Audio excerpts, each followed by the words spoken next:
Watu wa nguvu, karibu sana katika kipindi chako cha Kijanja. Nikwambie tu kwamba wajanja wote tunaishi humu.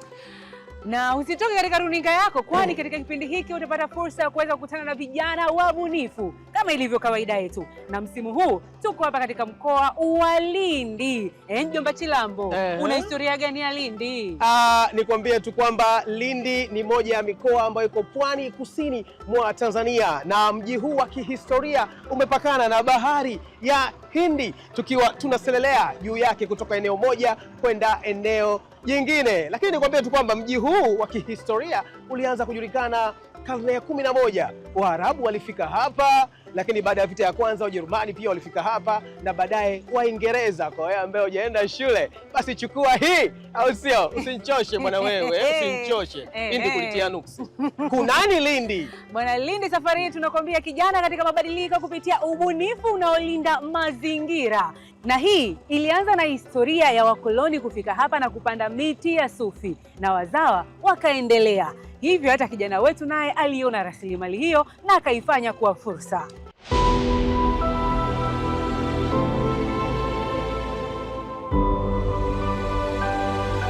Fikra za ubunifu husukumwa na uthubutu. Jitihada zenye maarifa tele hukamilisha tabasamu kwa ndoto kuwa kweli. Nikwambie tu kwamba miti hii ya sufi inaweza kuonekana kama ya kawaida, lakini ukitazama kwa jicho la tatu utaweza kuona faida zake kiuchumi, kama alivyofanya kijana wetu, kinara wetu kutokea huku Lindi. Yeye aligeuza malighafi kuwa bidhaa ambazo zinatumika maofisini, majumbani pamoja na mahoteli. Ni kweli kabisa unachosema Gilfred Arnold, ila nikukumbushe wewe mtazamaji kuwa kipindi hiki kinakuja kwako kupitia Azam TV, lakini pia kwa ushirikiano wa ofisi ya Rais na maendeleo ya vijana, bila kusahau Jakaya Mrisho Kikwete Foundation. Rasilimali ni zetu, kijana kaa kijanja. Langu jina ni Gilfred Arnold, lakini huku naitwa Mjomba Chilambo. Nami naitwa Elsie Haule, na huku natembelea ubini wangu, kwani mimi ni mjukuu wa Ngalapa. Mjomba Chilambo, nataka nikupeleke sehemu kabalizi nikakuspoili. Utakunspoili? Nikakuspoili. Bwana wewe. Ukasafishe macho haya na mambo ya kizungu. Wewe kuweza? Kuweza. Lakini kabla tujaenda huko kwenye spoil, acha nikuoneshe fahari. Utajiri wangu. Tubalizi juu ya bahari ya Hindi, kutoka eneo moja kwenda jingine. Enjoy baby.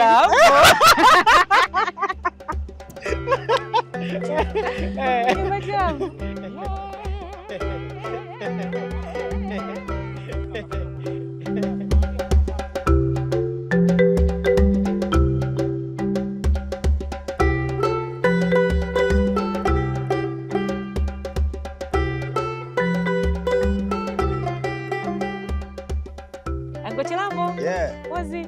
Kinyamwezi kabisa. Hatari sana. Vipi sasa nko na enjoy? Sana. Acha una enjoy nini wewe? Na enjoy zaidi kwa sababu wewe ndo unalipia bili. Lishangazi. Richanti. Ukiondoka na mimi naondoka. Ukikimbia na kukimbiza. Shauri yako, mimi nakuacha unalipia bili hapa. Baki mtu hapa. Sasa kwenye kuenjoy, unaonaje wewe mtu ulokalia? Comfortability. Najisikia kabisa nimepoa. Unyama nini? Sasa kuna binti anaitwa Maria Suma. Kutokea pale Kapoko Collective ndio anatengeneza vitu kama hivyo. Ni hatari sana. Unakumbuka nilikwambia masuala ya zile sufi zinazopatikana kwenye miti sure. Sasa ndo zimejaa humo nini? Mambo mazuri kabisa yani. Naona imepoa, yani kama hapa ndo upoaji tunasema. Hatari. Wale beach boys ukifika mkikalia vitu kama hivi picha nini? Kwani nafana nani hapa? Kama Rambo hivi. I say, bwana beach boys, hivi hii ni viatu wote bwana. You know what I'm saying? Ukifika beach kama hivi unakaa kinyamwezi kabisa. Una enjoy. Na Maswai Queen pia usiwasahau. Au sio? Mashangazi kama sisi. Marichanti. Huyu kijana akafanya kitu kikubwa sana. Lakini kazi yangu ni moja tu, kutoa hapa kukupeleka huko mashambani, nikakuonesha namna gani tunakusanya hizi sufi mpaka kupata bidhaa iliyokamilika. So tunavyoenjoy hapa. Unajisikia kulala eti? Lala ruksa. Toasted cheers. Enjoy baba, enjoy. Bili nalipa mimi. Hatari sana. Maisha yenyewe mafupi.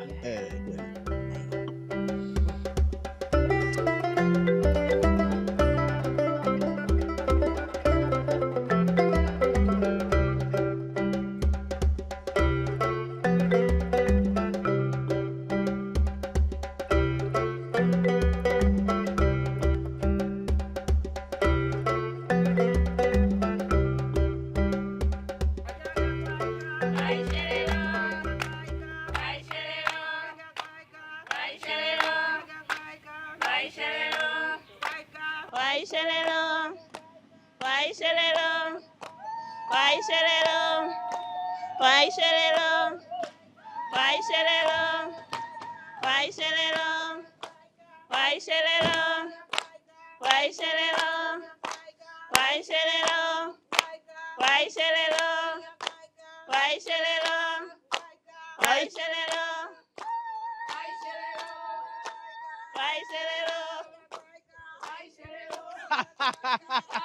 Niliwaambia nitawaleta shambani kukuonesha namna ambavyo miti ya sufi inaongeza thamani majumbani, maofisini na mahotelini. Lakini kama unavyojua kila sehemu lazima kuwe na mwenyeji.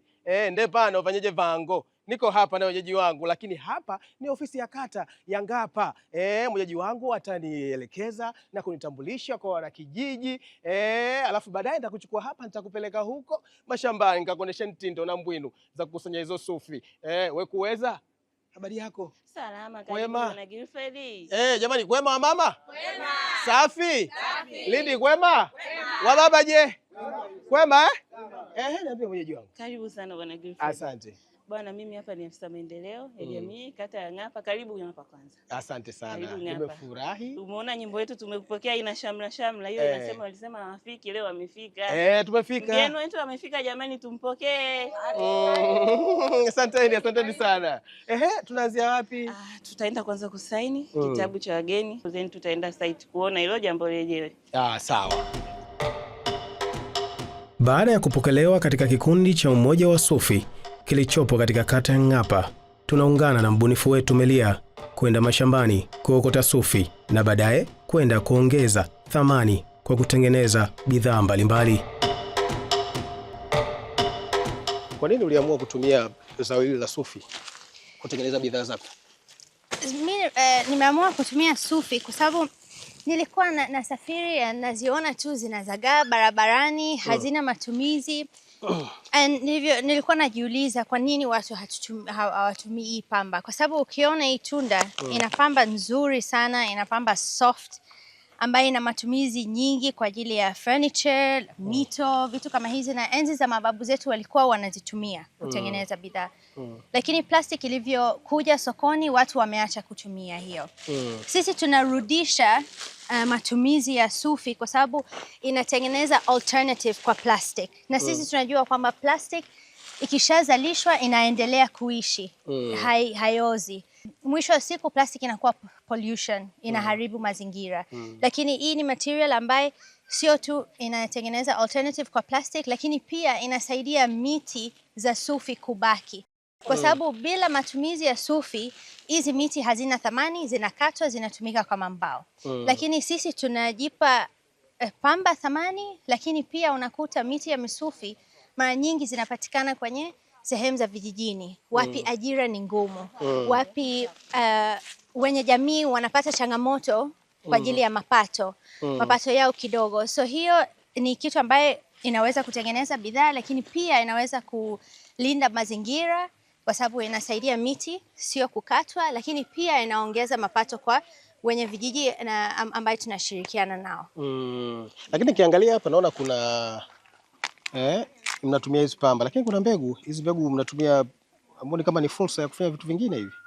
Kweli. Na so sufi ina hizi maganda na pia ina mbegu. Mbegu yake inaweza kutoa mafuta, na hizi maganda sasa hivi ndio tupo kwenye majaribio kufikiria kwamba ni nini nyingine ambayo tunaweza kupata kwenye hiyo, labda mbolea, labda mkaa, na pia mafuta kwenye mbegu. Tuendelee.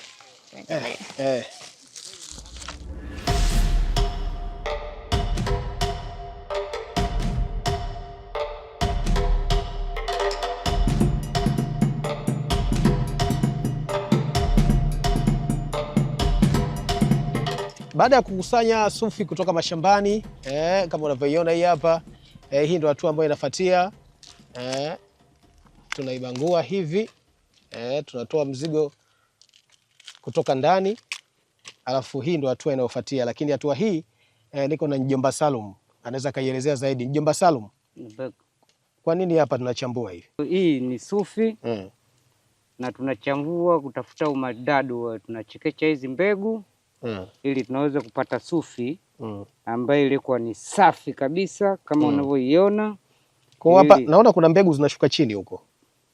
Ni mbegu hizi ndo ambaye nataka kuona umaridadi wa hii sufi, ndo tunatoa hizi mbegu ili tunapata sufi ile kwa kamili kama unavyoiona.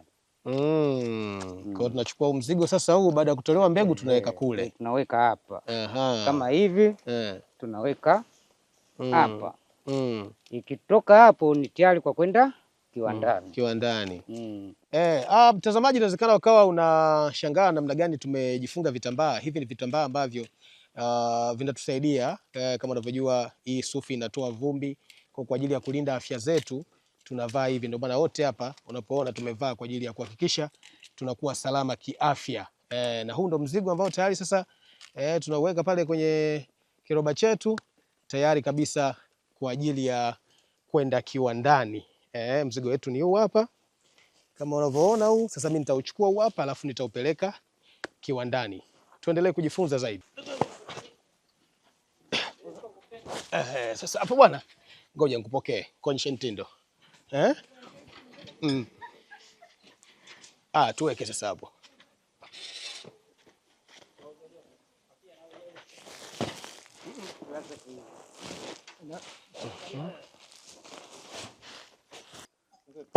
Mzigo wetu uko tayari. Baada ya kuchambuliwa sasa tunabeba sufi zetu, au wengine mnaweza mnaita pamba. Sasa tuko tayari kwa ajili ya kupeleka kiwandani. Lakini Maria, vitu gani ambavyo mnazingatia katika kuokota hizi sufi kabla ya kupeleka kiwandani? Kitu muhimu sana ambayo tunazingatia ni usafi ya sufi au usafi ya pamba. Na kusafisha, ndio maana tunatoa mbegu, tunahakikisha hamna wadudu, hamna vumbi, and then ipo tayari kutengeneza mito na samani zingine. Sawa, sasa wewe nenda nyuma, mimi nikae mbele. Twende. Twende kazi.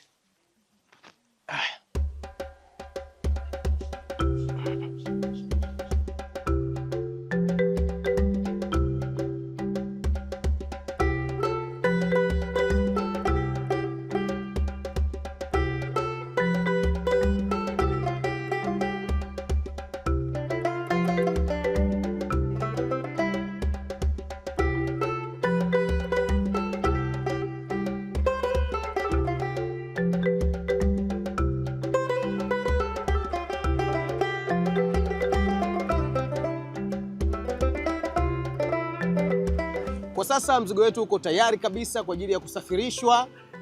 Nikiwa na Meliha, nikiwa na driver wangu hapa Suka Msafiri, kwenda kiwandani Dar es Salaam kwa ajili ya kupata bidhaa za mwisho kabisa zinazotokana na zao hili la sufi, bidhaa za maofisini, majumbani, mahotelini. Kutoka Lindi kwenda Dar es Salaam. Fuatana nami Mjomba Chila.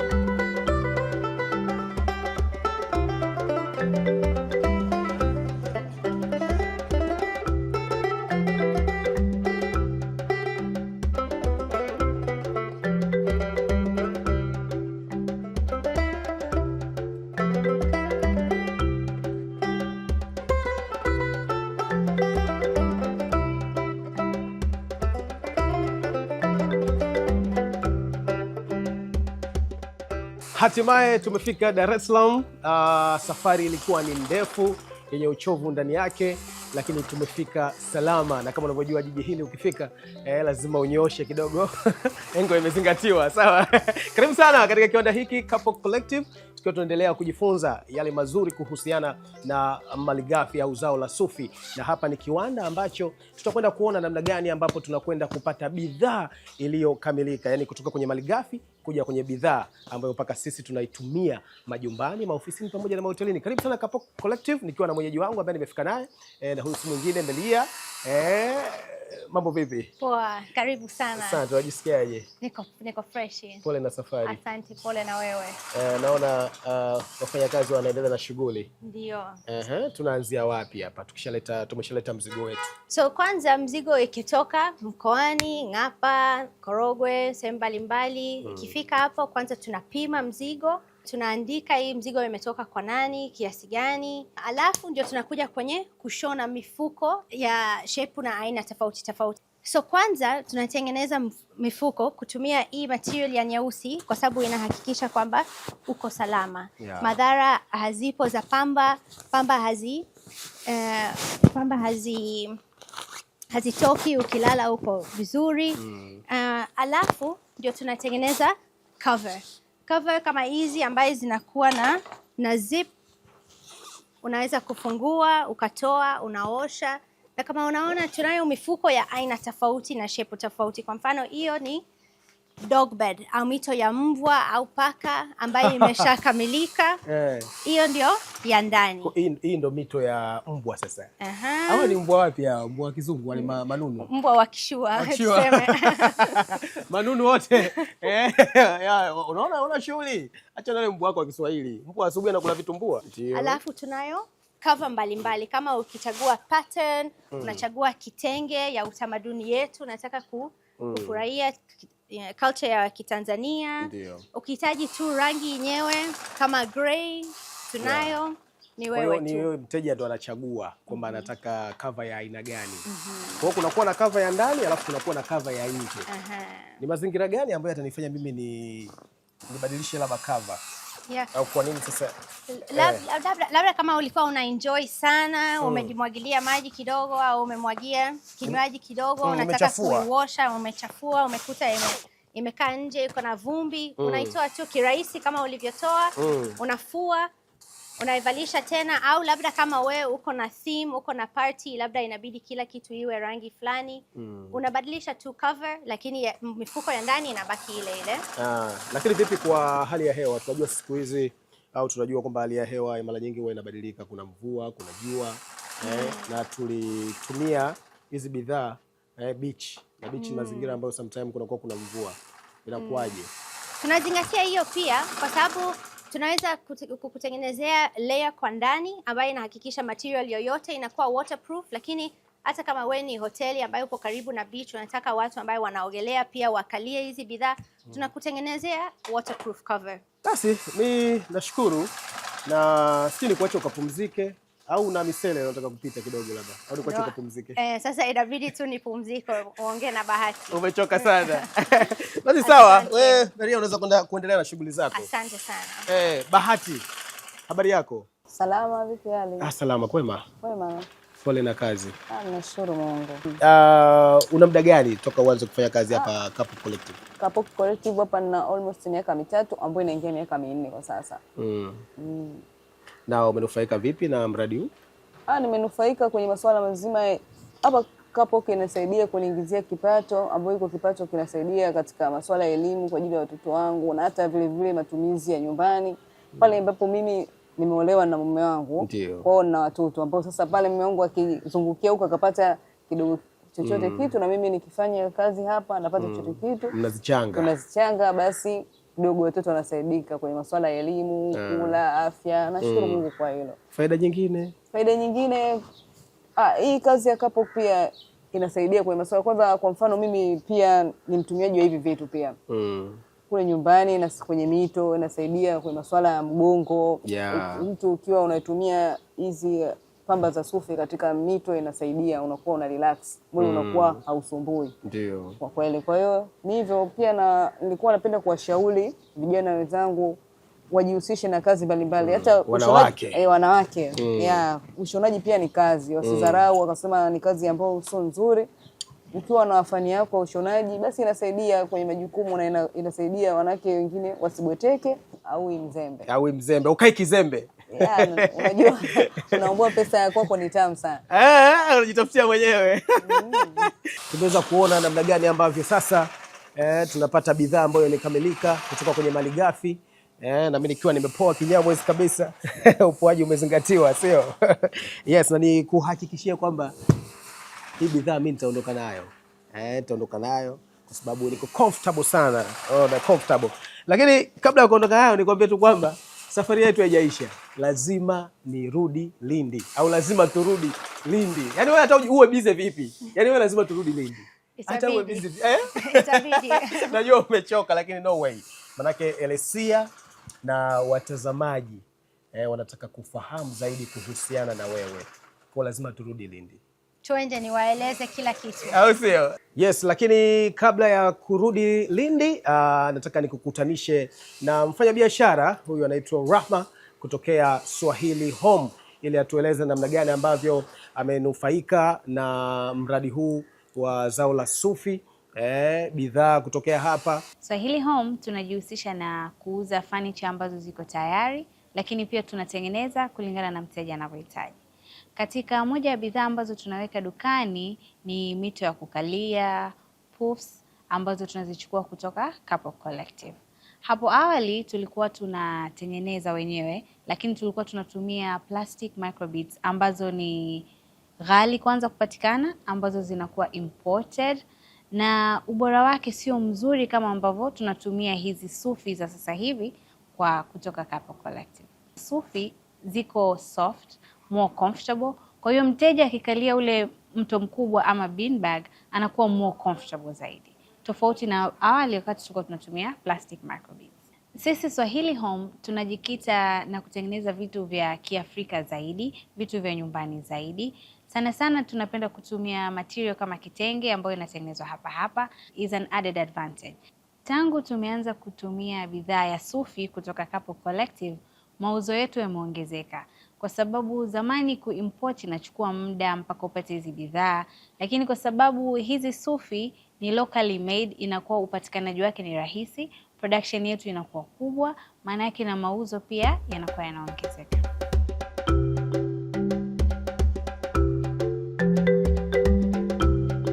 Sasa moja kwa moja tumerudi hapa mkoani Lindi tukiwa katika kata hii ya Ng'apa, na tuko na mwenyeji wetu Malia Sumar. Yeye aweze kutuambia aliona vipi fursa katika zao hili, lakini pia ule ujasiri ambao alioupata yeye kama kijana kuweza kuanzisha safari yake hii. Asante sana. Mimi naitwa Maliha na ni mwanzilishaji wa Couple Collective, ambayo ni kampuni ambayo inazalisha bidhaa mbalimbali kutumia pamba za sufi. Safari yangu ilianza sio na sufi, lakini Couple Collective ni kampuni chini ya mwamvuli ambayo inaitwa The People and Planet Group. Lakini safari yetu ya sufi ilianza nikiwa na safiri kutoka Dar kwenda mkoani Arusha, nilipita Korogwe, nikaona sufi zinazagaa tu barabarani. Siku zile nilikuwa hata sijui hii ni nini. Ndio sasa nikaanza kujiuliza hii ni nini, like inazagaa, inaonekana kama barafu, like pamba nyeupe barabarani. So nikaanza kuwauliza watu hii ni nini. Nikaja kujua kwamba kuna kitu inaitwa sufi. Baada ya kugundua kwamba kuna kitu inaitwa sufi, nimeanza kuangalia mtandaoni kwamba sufi inaitwaje kwa Kiingereza, labda matumizi yake duniani tofauti na Tanzania ni nini, ilifikaje Tanzania, na hapo ndio nikajua kwamba sufi ni kitu ambayo inaweza kuzalisha pamba, inaweza kuzalisha bidhaa, lakini pia inaweza kuleta fursa mbalimbali kwa watu wengi, vijana wenye kijiji, pia wateja wetu ambao wananunua bidhaa.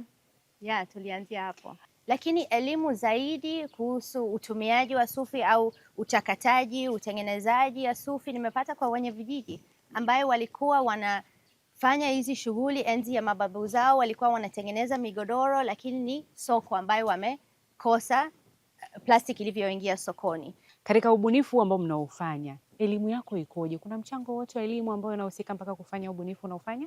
Lazima ipo. Lakini elimu, watu wengi tunafikiria kwamba elimu ni shule, ni kwenda chuo, lakini mimi nilianzia biashara nilivyotoka tu high school. Bado sikuenda chuo, sikusoma, lakini hizi elimu nilipata tu kawaida mtandaoni. Baada ya kuona vitu na macho, nikaanza kusearch online kwamba matumizi yake ni nini, watu wengine wanatumiaje vipi hii bidhaa. Lakini pia nimepata elimu nyingi na nimejifunza nyingi kwa watu ambao wanaishi vijijini na wanakaa karibu na hizi maliasili zetu. Kwa sasa hivi mimi niko kwenye last year ya chuo. Nasoma entrepreneurial leadership kwa chuo ambayo inaitwa African Leadership University iko Rwanda. Kwa sababu inanisaidia kufanya strategy, kufanya planning, kujua kwamba sawa, sasa hivi sisi ni wafanya biashara na biashara inaendelea. Sawa. Lakini sasa sisi tukitaka kukua, namna vipi ambayo sisi tunaweza kukua? Labda namna vipi tunaandika business plan, au tunajuaje kwamba kweli ambayo tunafanya is effective, kwamba kweli inasaidia mazingira, au kweli inafanya vitu ambayo tunatarajia ifanye.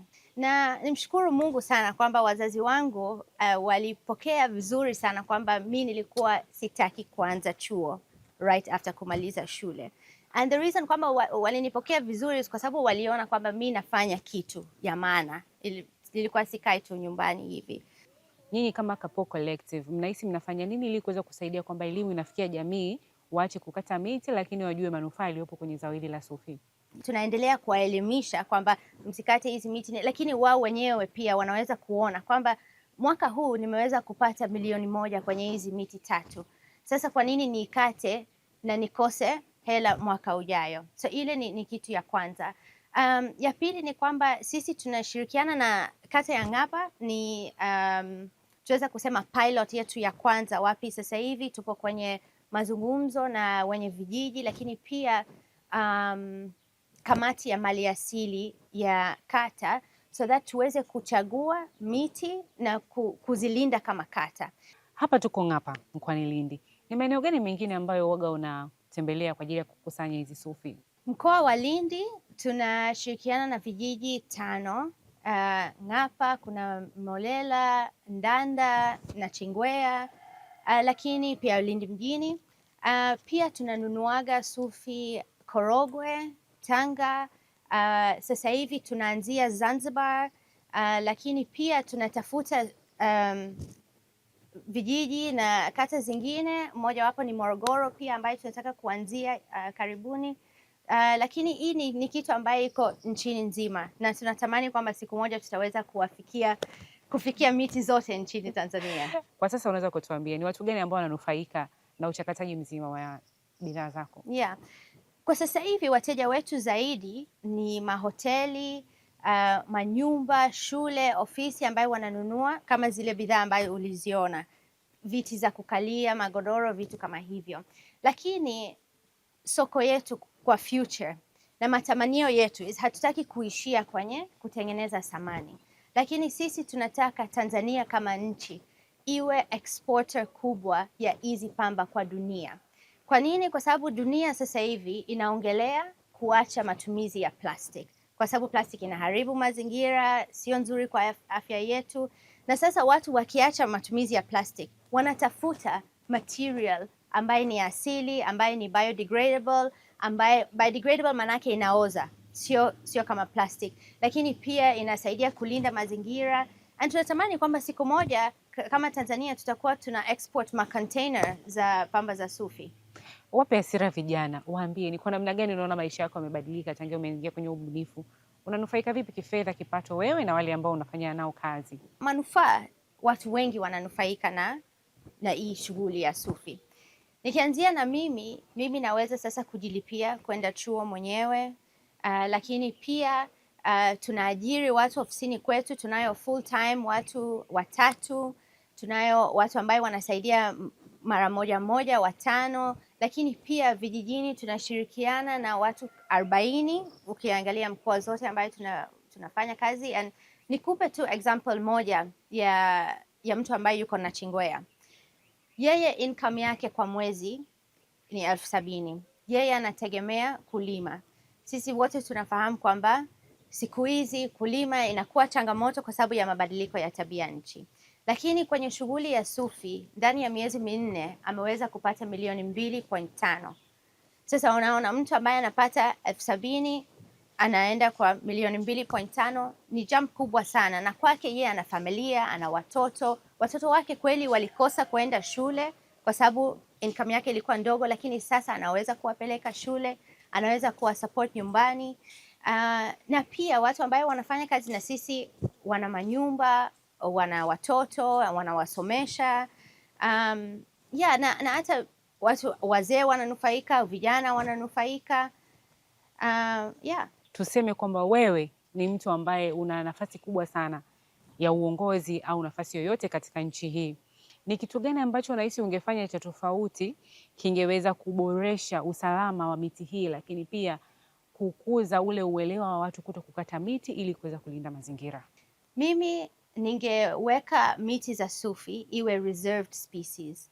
Manake hizi miti sisi kama serikali, sisi kama nchi tumeweka sheria kwamba hizi miti za sufi hazitakiwi kukatwa. Na hata ukiangalia duniani, ukiangalia Asia, wanazalisha hizi pamba sana, wanatengeneza bidhaa, wanazipeleka soko mbalimbali, na sisi pia tunaweza.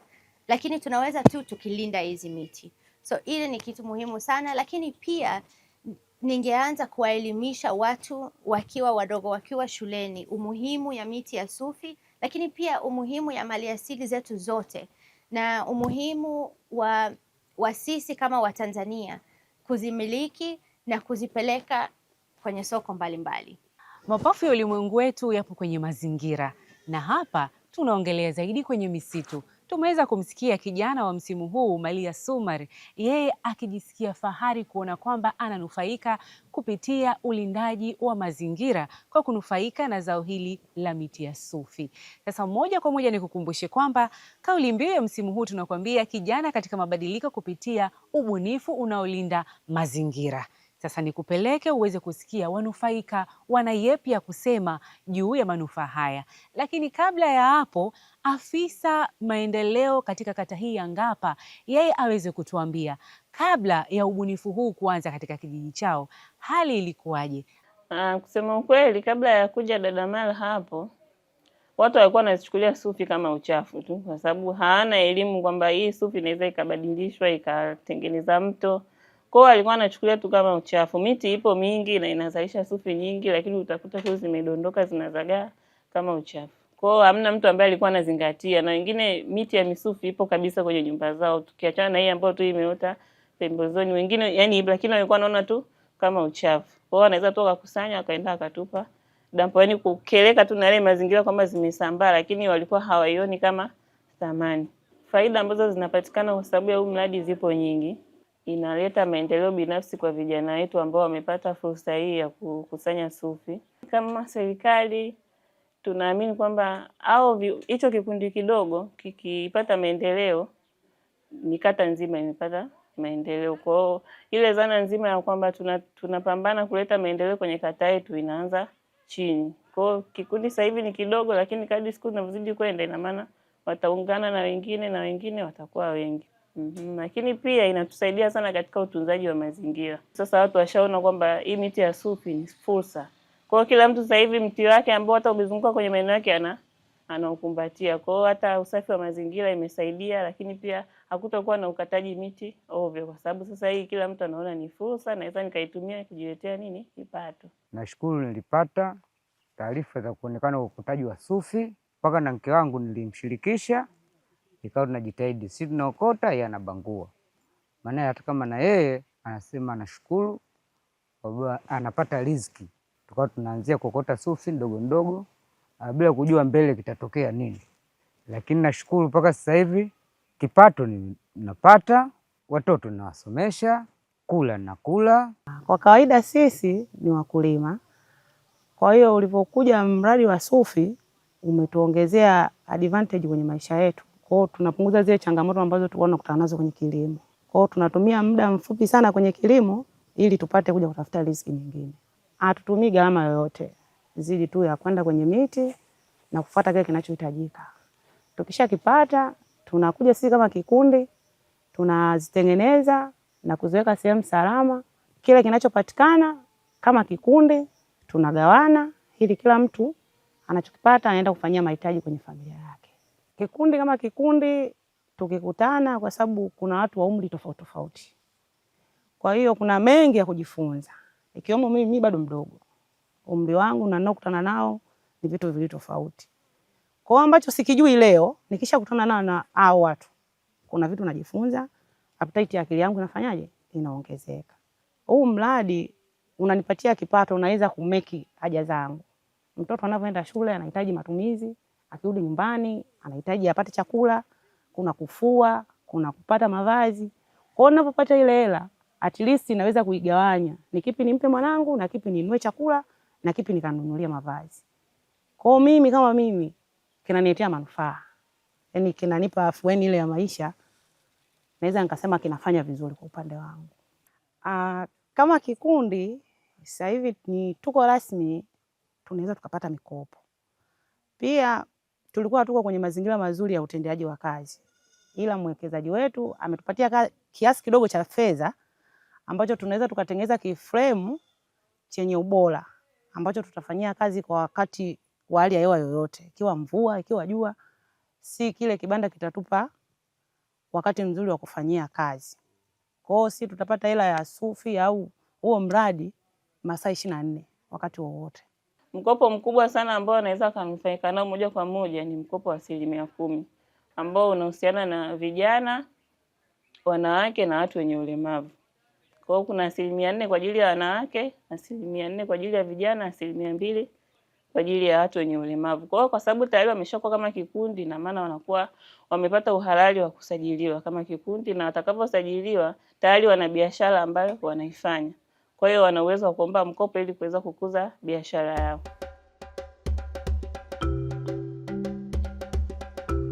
Kwa majina naitwa Charles Musa. Ni mkazi wa kijiji cha Muungano, kata ya Namatula, wilaya ya Nachingwea. Mimi kiukweli nimeanza kutambua sufi kuanzia miaka ya 98, kwa sababu kwa kipindi hiko ningali mdogo nilikuwa tu nawaona kaka zangu wakizikusanya sufi na kufanyia shughuli ya kushonea godoro. Kwa kweli baada ya kuja dada Maria kunihamasisha kama hivyo, kipato kimeongezeka. Kwa mfano kama mkataba ambaye amenipatia wa 2,250,000 umekuwa ukinisaidia kwa kipato nyumbani. Sikuwa na baskeli ya uhakika ya kwenda kukusanyia hizi sufi. Hiyo nashukuru ameniwezesha. Lakini jingine, sehemu ya kuchambulia sufi, maana nilikuwa nafikiria kwamba kuna mtindo zamani tulikuwa tunachukua kijiti au tunazitikisa hivi. Kwa hiyo imeisha. Sasa hivi ameniwezesha pale, nimepata chekecheke kubwa ambayo ninaichambua kwa usahihi sufi, na mbegu zinatoka karibia 90%. Kama mtu ambaye ninaamini katika kutunza mazingira, sufi kama ilivyo kwa miti mingine haipaswi kuangushwa. Panapokuwa na miti nyumbani kama hivi hapa, kwanza inasaidia kwa kivuli, lakini inaleta fursa nyingine. Na baada ya kusikia maoni mbalimbali kutoka kwa wanufaika wa zao hili la sufi katika mkoa huu wa Lindi, sasa moja kwa moja umefika muda wetu ule wa mdahalo, ambapo hapa tutapata fursa ya kuweza kukutana na afisa misitu kutokea halmashauri ya Lindi, lakini pia afisa maendeleo kutokea hapa Lindi, bila kumsahau kijana kinara wa msimu huu Malia Sumari, pamoja na vijana wengine mbalimbali, tuweze kujua, je, hii kazi ya kulinda mazingira ni kazi ya mjasiriamali ili aweze kujipatia kipato, au ni jukumu la kila yule aliyezungukwa na fursa hii? Na kwa kuanza, tuanze na swali kabisa kuelekea kwa Malia Sumari. Yeye atuambie fursa ya kuweza kutumia sufi aliionea wapi? Wazo moja ambayo nimepata ambayo imenisababisha niingie kwenye shughuli za sufi ni kwamba nilikuwa naona kwamba watu wengi vijijini wanategemea kilimo. Lakini kilimo tunavyofahamu kwamba sasa hivi inaathiriwa na mabadiliko ya tabia nchi. Lakini sufi ni kitu ambaye ni miti mikubwa, hazitegemei mbolea, hazitegemei kemikali, hazitegemei mvua sana. Ni kitu ambaye hata nikiongea na watu ambaye wapo vijijini wanasema kwamba hizi miti unaweza kuzipredict zaidi kwenye kulima. Vijana tupo? Tumesikia kijana mwenzetu ametuambia ameona nini Sasa nataka kusikia kutoka kwenu. Nyinyi kama nyinyi muweze kuniambia, je, mnajua fursa ambazo zinapatikana kwenye mazingira yenu kwenye miti hii ya sufi, au ndio mmesikia leo? Matumizi ya sufi tunatumia kutengenezea magodoro. Yaani unaweza ukachukua kiroba, ukakishona, then ukikishona unachukua zile sufi, unazitia mle, unazishindiria. Unaweza kuweka kitandani hata chini, unaweka, unalalia. Hii miti sisi tulikuwa tunaiona tu watu wanakuja kukata, wanatengezea ile mitumbwi ile, sio maboti yale. Wengine ilikuwa ikifika kiangazi kwa sababu zilikuwa zinasumbua, nazo watu wanachoma moto. Tulikuwa tuone faida zake. Ila kama ametokea dada yetu hapa, amekuja kutuelimisha na anatuambia hii miti ina faida. Kwa upande mwingine si kwetu ni furaha sana kwenye kijiji chetu cha Ngapa. Japokuwa hii miti sio mingi, lakini ile kuwepo tutailinda ili tuone tunafanikiwa vipi. Nirudi kwa afisa wa maendeleo katika halmashauri ya Lindi. Yeye aweze kutuambia, je, kuna fursa gani kwa vijana? Serikali imeandaa mikopo ambayo inatolewa kwa vijana ya 10%. Hii inalenga zaidi kwenye mawazo ya vijana mapya. na hapa nawahamasisha vijana ambao wako hapa pia. Saizi mawazo yamekuwa ni yale yale, utakuta wafugaji, yani kitu ni kile kile, lakini hii imeenda kuwa kitu kipya kabisa. Na sisi kwenye swala mfano la mazingira huku, huwa sisi tunahamasisha sana ufugaji wa nyuki na ule ulinzi wa mazingira, ambao aidha upandaji wa miti na uanzishaji wa vitalu vya miti. Huwa tuna support kwa mikopo ile nafuu ambayo haina riba kabisa.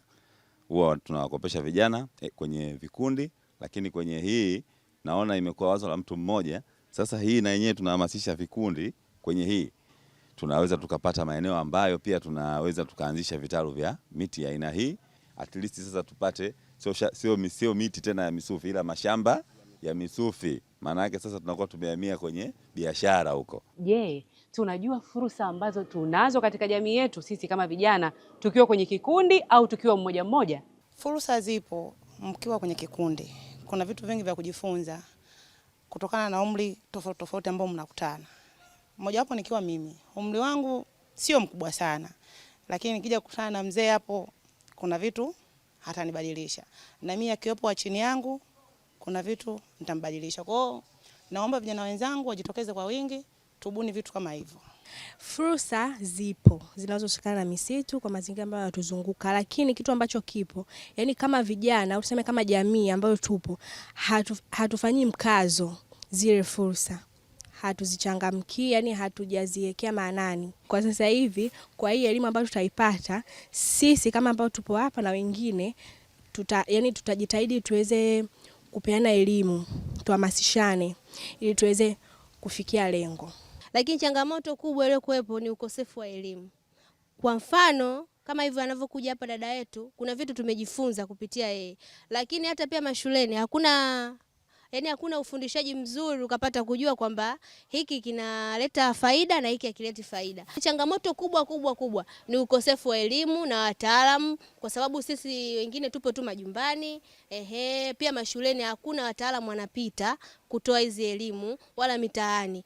Nataka kujua nyinyi kama halmashauri mnahakikisha vipi kwamba jamii inapata elimu iliyo sahihi kuhusu utunzaji wa mazingira, lakini pia juu ya fursa ambazo zinawazunguka na hawazioni? Tunapofanya shughuli zetu sisi tumeainishiwa makundi ambayo sisi tunakutana nayo direct, ya wanawake pamoja na vijana na watu wenye ulemavu.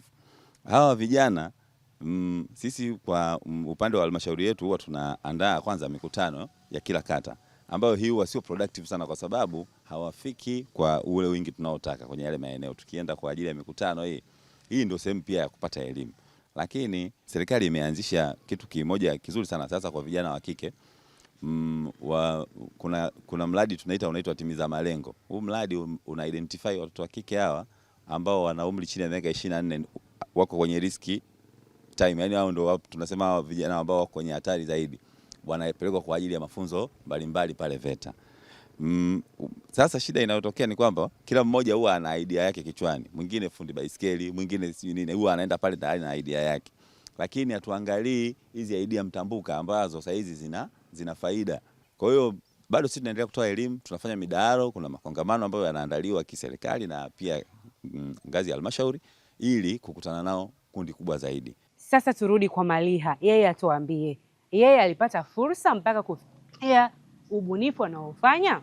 Asante sana. Na mimi kusema ukweli nimepitia program nyingi na fursa nyingi ambaye mpaka nimefika wapi nilipo. Kwa mfano kuna program moja ilikuwa pamoja na serikali ya Tanzania, ilikuwa inaitwa Restoration Factory, na ile ilileta vijana kama 50 ambao wanafanya biashara ya misitu. Na ile program kweli ilinisaidia sana kwa sababu ilikuwa na platform ya kidijitali wapi kila kijana anaenda na kila siku anapitia modules kama masomo kuhusu biashara. And mimi ningependa sana kusema kwamba ni muhimu siku hizi tuwe tunaangalia promotion ya kidijitali. Afisa maendeleo amesema kwamba ni ngumu kupata vijana kuja kwenye mkutano vitu kama hivi, lakini kama wao wanatoa hizi elimu kuhusu fursa za serikali mtandaoni, kila kijana yupo mtandao, au vijana wengi, labda sio wote lakini wengi tupo mtandaoni, tunazipitia, sio lazima tuje kwenye mkutano, bado tunawasikiliza na tunaweza kujua fursa zenu ziko wapi. Pia ningependa kusema kwamba mentorship ni kitu ambaye imenisaidia. Kuna watu ambaye naenda kwao labda nikiwa na mawazo au nikiwa kama mimi kwa hesabu sipo vizuri sana. Hata shuleni sikufanya vizuri kwenye hesabu. So kwenye mambo kama zile mimi nawatafuta wataalam na wauliza maswali zangu, and najua hata mimi kama ningepewa hii fursa kwamba mimi niweze kuwa support vijana labda 3, 5 tuna exchange mawazo, labda mimi nawapa mawazo zangu, mimi nakuwa mentor wao, niko tayari. Maria, naomba tuambie ukweli. Wewe kama kijana, chukulia nawe tuko huku Lindi, hizo fursa, hao watu unakutana nao wapi? Ningependa kusema mimi nilivyokuwa miaka 18 nakumbuka nilienda program moja actually kuwa ya wajasiriamali. Mimi nilikuwa mdogo kuliko wote kwenye ile program. Aliniambia okay, wewe nenda chumbani kwako and andika kwenye karatasi vitu 50 ambayo unataka kwenye maisha yako. So kwanza ningependa kuwashauri vijana kwamba kwanza muwe na msimamo, like muwe mmeandika ndoto zenu. Ndoto yako iwe inafahamika. Kama hujui ndoto yako huwezi kuifikia. Ukishajua mimi nataka kitu fulani, sasa angalia nani anahusika kwenye topic hiyo. Watafute platform kama Instagram, LinkedIn. LinkedIn ni platform nzuri sana ambayo inawasaidia, but hizi mtandao sio tu kwa ajili ya jokes au vitu kama hivi. Kuna fursa mimi nyingi nazipata Instagram, LinkedIn. Elimu pia naweza kupata huko. Kama kuna kitu yoyote ambayo wewe hujui cha kufanya, ukisearch tu online lazima utapata kitu. YouTube, kama kaka yangu alianza kujifunza kupiga rangi magari akiwa miaka 14 kutumia YouTube. Sasa hivi ni kazi yake.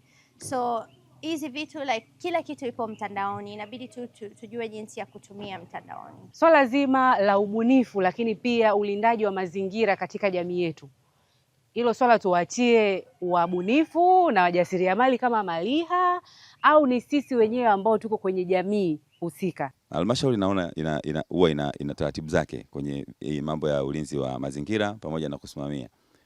Pamoja na kuwepo na kitengo maalum kinachosimamia, lakini sisi kwa upande wetu huwa tunafanya kitu kimoja kikubwa sana. Kwanza huwa tunaandaa vikundi either vya usafi ambavyo tunavifinance kwa mikopo midogo hiyo, lakini pia huwa tunaandaa vikundi ambavyo vinafanya shughuli zile za usimamizi wa mazingira, mfano upandaji miti na ufugaji wa nyuki. Kikubwa ambacho tunakifanya ni kukutana nao, lakini kuwapa elimu. Nini kifanyike ili vijana muweze kuinuka? Asanteni kwa kuja, lakini pia niwapongeze kwa sababu kama hivyo dada yetu alivyosema hapa, hatakuwa na elimu yoyote. Yaani elimu ilikuwa ndogo. Kwa hiyo kutokana na elimu hii tuliyoipata, sisi tutakuwa mabalozi sana wazuri kwa vijana wenzetu.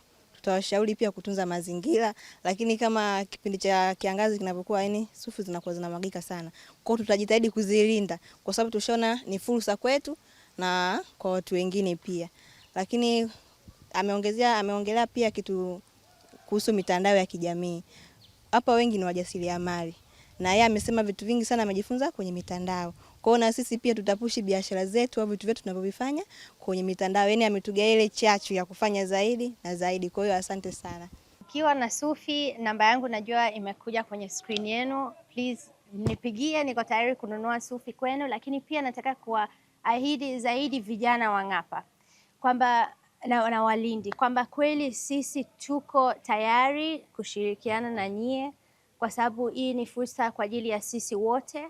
Nyie mnaweza kukusanya Sufi lakini pia kutengeneza bidhaa, and tunatafuta soko pamoja. Pia ya mwisho ningependa kusema kwamba hata kwenye kulinda hizi miti ya Sufi kuna fursa nyingi ambaye sisi ndo tunaanza kuzifahamu. Kama carbon credits, unajua kuna watu ambao wanaweza kutoa hela kutunza hizi miti. So kuna fursa nyingi kwenye utunzaji ya mazingira na sisi ndio sasa hivi tumeanza. Hakika tumejifunza kwamba ubunifu katika mazingira yetu hauhitaji tu mjasiriamali afike katika eneo husika na kutatua changamoto, bali hata wale ambao tunazungukwa na hizo fursa tunaweza na sisi kuzitumia ili tu kuweza kujipatia kipato.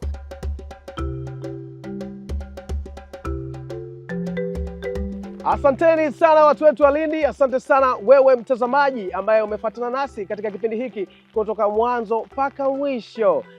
Natumaini umejifunza na umehamasika kutokea kwa vijana wenzako kutokea huku Lindi. Hali ya hewa ikiwa ni mvua hivi na kaupepo hivi kwa mbali. Hivi ndivyo ambavyo tunamaliza kipindi chetu. Kitu gani ambacho umejifunza kutokea huku? Sufi si zao tu la kuwashia moto, lakini pia ni zao ambalo linaweza kutumika kama malighafi ya kuzalishia bidhaa mbalimbali zinazoleta tija katika matumizi ya binadamu na kuleta thamani ya zao hili. Ubunifu unaleta tija na kuleta matokeo chanya katika jamii yetu, lakini vile vile ubunifu unafungua fursa katika jamii yetu. Upo sahihi kabisa, kwani watu wanasema akili ni mali. Wapo wanaona sufi, lakini wapo wanaona kuwa ile ni fursa ya biashara, kama ilivyokuwa kwa Malia Sumari kutokea Kapok Collective. Wewe ni kijana na unafanya jambo lolote la kibunifu, basi usisite kutucheki kupitia katika mitandao ya kijamii Kikwete_Foundation au akaunti zetu hapa ambazo zinakupitia mbele ya runinga yako. Utuambie wapi ulipo. Kazi yetu ni moja tu, kukufata pale ulipo, lakini hakikisha unatatua changamoto katika jamii yako kwa kufanya jambo lolote la kibunifu. Nikukumbushe kwamba kipindi hiki kinakujia hapa Azam TV kwa ushirikiano wa Ofisi ya Rais na Maendeleo ya Vijana, bila kusahau Jakaya Mrisho Kikwete Foundation. Kabla hatujaondoka Lindi, mtazamaji atakuwa anajiuliza vipi tena kwenye mabwawa hawa jamaa kila sehemu heka. Hebu nipe elimu kidogo, mwalimu wa sayansi, mwalimu Ngalapa, kuhusiana na mabwawa ambayo yapo kando yetu. Asante sana Nku Chilambo. Hatimaye leo na mimi nimefika sehemu ya kujidai. Wanasema kuimba kutilana. Kabisa. Kuimba kupokezana. Kabisa. Sasa nikwambie kwamba hapa tulipo tuko katika mabwawa ya chumvi. Na Lindi ni moja kati ya mkoa kinara kabisa Tanzania kwa upatikanaji wa chumvi. Na hii ukilinganisha na maeneo mengine ya nchi kama vile chemchem za Uvinza kule Kigoma, lakini pia maeneo mbalimbali tunapopata chumvi kwa kupitia maziwa. Utofauti na maeneo hayo ni kwamba Lindi na mikoa mingine ambayo inapatikana pembezoni kabisa mwa bahari ya Hindi kama vile Tanga, Mtwara, lakini pia Dar es Salaam, kuna mikondo ya bahari ambayo ipo pembezoni kabisa. Kama unavyoweza kuona kuna mikoko. Hivyo mashamba haya hutengenezwa kwa kuvuta yale maji ya bahari kufika mpaka maeneo haya. Na chumvi mara nyingi katika maeneo haya uvunwa katika kipindi kile cha kiangazi, majira kuanzia mwezi wa 4 mpaka mwezi wa 11. Kwa sasa hizi rasharasha za mvua sio wakati wake. Na sifa ya chumvi inayopatikana hapa Lindi yenyewe ni safi na nyeupe kama theluji, chanzo kikiwa ni udongo wa mfinyanzi unaopatikana katika mazingira haya, hali inayosababisha kwamba maji hayaendi chini kwenye michanga bali yanabakia juu yakisubiria mionzi ya jua iweze kupiga na kuweza kupata chumvi hiyo nzuri kabisa inayokufikia mpaka mezani kwako kwa ajili ya kuongeza ladha ya chakula unachokula hapo nyumbani. Tumeelewana hapo Njomba Chilambo? Nimekuelewa Njomba Chilambo. Nimekuelewa. Langu jina ni Gilfred Arnold, lakini kama ilivyo hatukuachi hivi hivi. Chukua nukuu hii kutoka kwa mwigizaji maarufu Sylvester Stallone, lakini wewe unamfahamu kwa jina la Rambo. Yeye alisema maisha hayakupi huruma, aidha usimame upigane au uangamie kimya kimya. Nami langu jina ni Elesia Haule na huku natembelea ubini wangu. Mimi ni mjukuu wa Ngalapa. Anko Chilambo, sasa wewe kwa sababu wewe ni mwalimu wa sayansi na unatakiwa kuendelea kuwepo hapa ili vijana wanapokuja huku uendelee kuwapa nini? Sio msimu wa mvua, wewe baki unaenda wote. Njomba Chilambo, kuna utelezi utaanguka.